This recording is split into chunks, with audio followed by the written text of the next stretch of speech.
The other day I made a post that stopped a lot of people in their tracks. I said I was ready to commit suicide, and the truth is, I meant it. It was the weight of everything catching up to me. I didn't want to die. I just didn't want to keep hurting. This is for survival. This is for me. And maybe this is for you too. So if you're watching this, just know you're not the only one who's felt like this. Wanna pray? Yes. Let's pray. God, I ask that you be in the midst in this moment to allow me to speak my truth, to allow me to be vulnerable, to be transparent. I pray that I'm seen. I pray that I'm heard. I pray that my message is received well. And I pray that you use my tongue. And that this helps other young ladies that are going through the same exact things, because you're an influence and people want to see you win. And they want to see you overcome. And they want you to talk about it. Ready? What happened the day you made that post? The day I made the post about me wanting to leave this world, I was dealing with like a lot of chaos in like my personal life.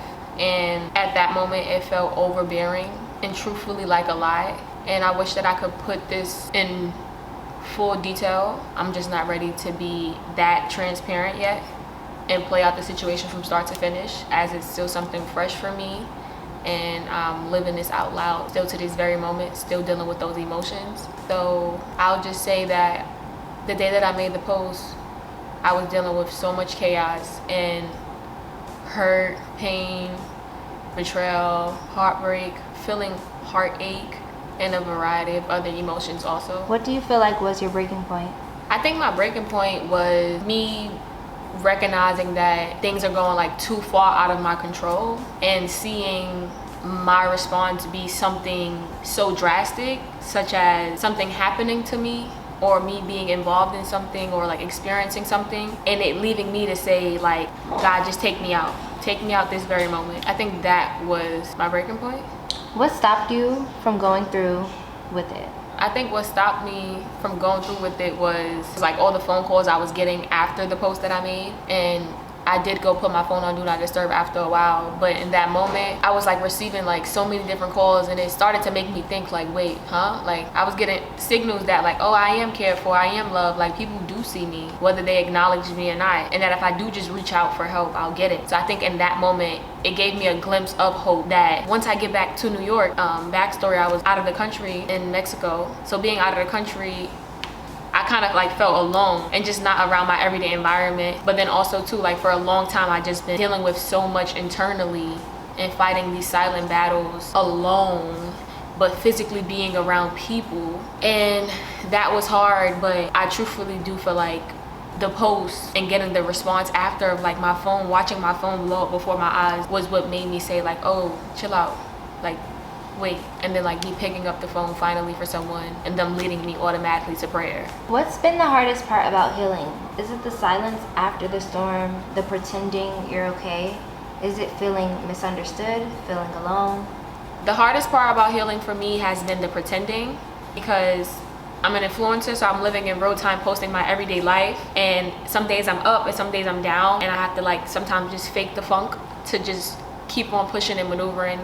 And I think that's like the hard part, because I start to feel like, dang, like I don't want to post this, you know, and be judged for it. Or I start to feel like, well, yesterday I was good and I posted good content and it was so positive, but today I feel sad. And I feel like my emotions are up and down, and I have to start pretending because I don't want you guys to feel like I'm on a roller coaster. Neither do I want to put you guys on my roller coaster. But I'm trying to live out loud and be truthful to who I am. However, getting caught in the pretending, struggling, like that's hard. How have people around you responded since the post? Were you surprised who showed up or didn't? How did that impact you? I think I got a lot of love from the post, and that's all that I felt like I needed in the moment, and I think that's what I got. So that's all that I can see and remember. I think it impacted me a lot. It made me feel like, oh, like you got a village. People stepping behind you, they see you, they rooting for you.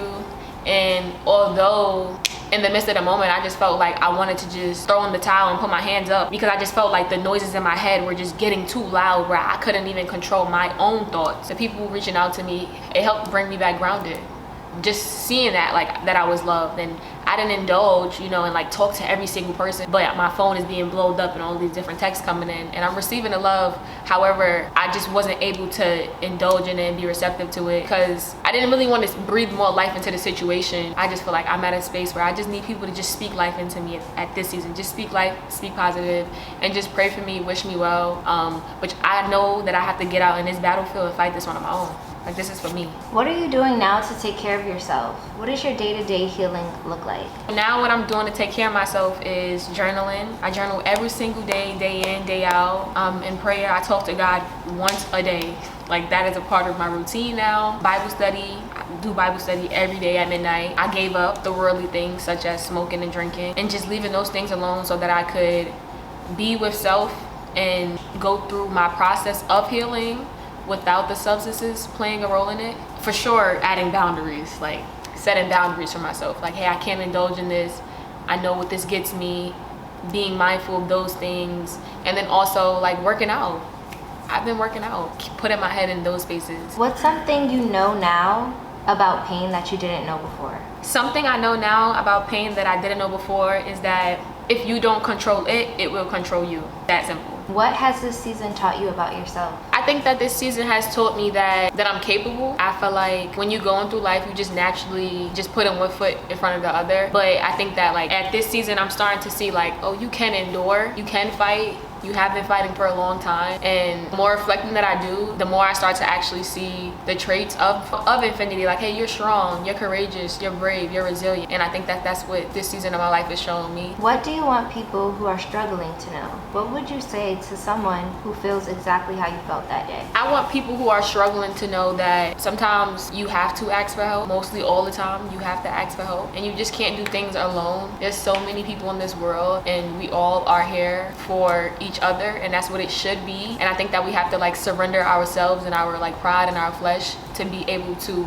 lean genuinely on one another and get the help that we need, but first acknowledging it. But if there's something I could say to someone who was in my predicament, I would say pray. Like, I wish that in that moment I was able to just automatically go into prayer, because God's word doesn't change even when man's word does, and God says that joy comes in the morning. So I wish that I was able to remind myself of what God's word is, and I would have been able to do that had I been in my Bible so much more. But when those things present themselves in front of you, you pray immediately. Let that be your response and not your trauma behavior and how you respond. What does coming back to life look like for you? What's something you're looking forward to, and what are you reclaiming? What does coming back to life look like for me? Right now, I feel like coming back to life looks like me trying a different approach, right? I'm getting the help that I need finally. I'm taking therapy super serious. I'm like 3 sessions in, but I feel every emotion up until this moment, and I think it's because I'm ready to acknowledge my pain and reclaim the calling that God actually has over my life that was put into place before even my existence from the womb. And I think that's it, like me just changing my language, what I'm fueling myself now, and telling myself and reminding myself like, hey, like, you got to get back out there, you got to fight, and you got to do the work. So I think I'm reclaiming my power over my life. What do you want this video to leave behind in the world? A feeling, a message, a shift? I want this video to leave behind a message that is beyond me, and I think that message is that mental health is super important, and that we should really start taking care of self. And this thing up here, you spend most of your time with yourself, and there's no validation that any man in this world or any woman in this world can give you to make you feel enough. And I think that we have to start sitting with self and unlearning and deprogramming from the things that we have experienced and endured in life via childhood trauma, via relationships, via platonic relationships. So yeah, I think we have to acknowledge that mental health is huge. I can't stress it enough. It is huge, it is super important, and then we have to start taking care of that thing first, right? Which is ourselves. That wraps up the questions that we have for you. Thank you for sharing. We really appreciate that. That's gonna sit on our hearts forever, and I hope every young lady out there that's feeling sad can come and watch this video. And you know, wow, that's it. that's it. You laid it on the table. And now we move on to the next moment. You guys literally are watching me grow before your eyes. I'm thankful that I get to vlog these moments for me to just look back and rewatch. It's been a journey, and the journey is still ongoing and it's happening. I'm thankful and I love y'all. I appreciate y'all. To anyone who has reached out to me, I just want to say thank you for seeing me, and I just wholeheartedly finally am accepting and believing that the space that I'm in is for Inf to fight. So today I choose to reclaim my power and my purpose that God has put me here for, and I want to let y'all know, like, I'm doing the work. I love y'all. I appreciate y'all, and if you love me, man, that's the best thing you could do for me is pray for me. God's gonna see me through, and we moving on to the next moment. But for now, live with me. Allow me to live. Allow me to make error. Allow me some grace. It's happening in real time. I'm still am human, and I hope that, you know, anyone watching it who themselves feel like they're struggling mentally, like, you're not alone.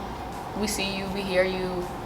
Reach out. If you made it to the end of this video, drop a red heart in the comment so that we can remind each other that we aren't alone and that we have each other and the resources are out there for us to get the help that we need. I'll see you guys in the next video.